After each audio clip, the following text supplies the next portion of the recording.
could be the dawn of a new era for Canada. Prime Minister Justin Trudeau announcing that he will step down, which might open the door for resetting the trade relationship with our northern neighbor.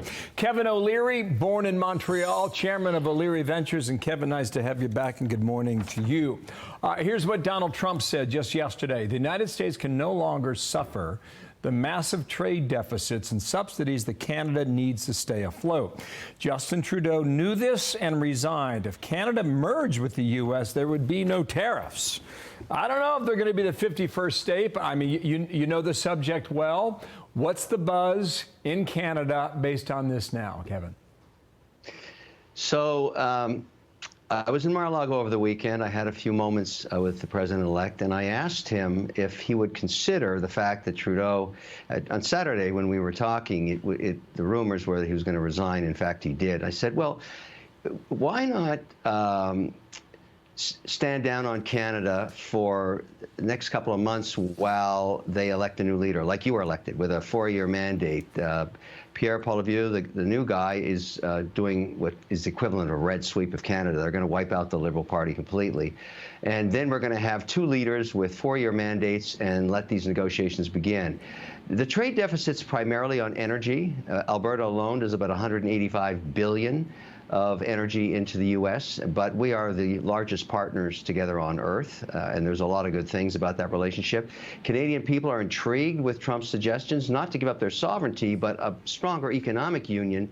Low-hanging fruit, like combining the currency, maybe giving a couple of seats to the Bank of Canada, the Fed, and then eliminating tariffs on milk and dairy and any east-west, north-south. There's a lot of opportunity between the two countries, and I know Trump knows that.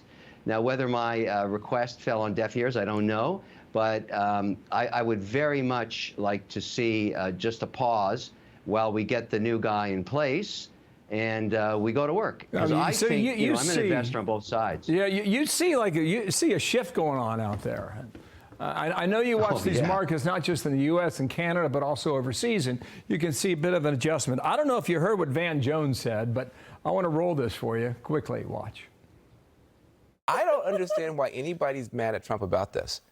If Trump, I'm serious. If Trump wants for Canada to become the 51st country, that would be a huge blue state. Hey, you might be right.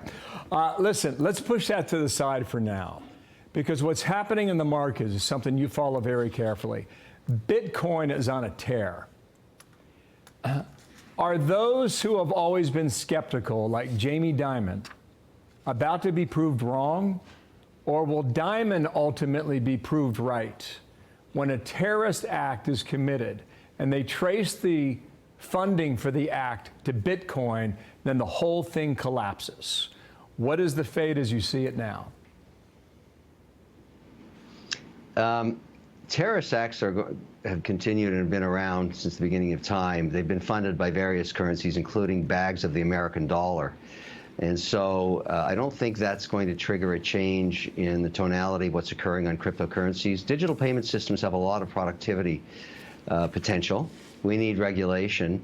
Jamie Dimon's a very smart guy. I have a lot of respect for him, but he also knows what matters are his clients. His clients want allocations of between 1% and 3% for their portfolios. He's going to give it to them. He would prefer it if it was done through a regulatory platform that he was compliant with. And so we need the new administration to come in and put those rules in place. So we're not debating whether Ethereum is a commodity or a security and all the rest of this stuff that's going on. But the potential of digital currencies should be owned, controlled, and developed by the United States of America. And in the case of stablecoins, it's backed by the U.S. dollar, which would make it the global currency. These are all facts. And so we have been held back a little bit by Gensler, although I admire his focus.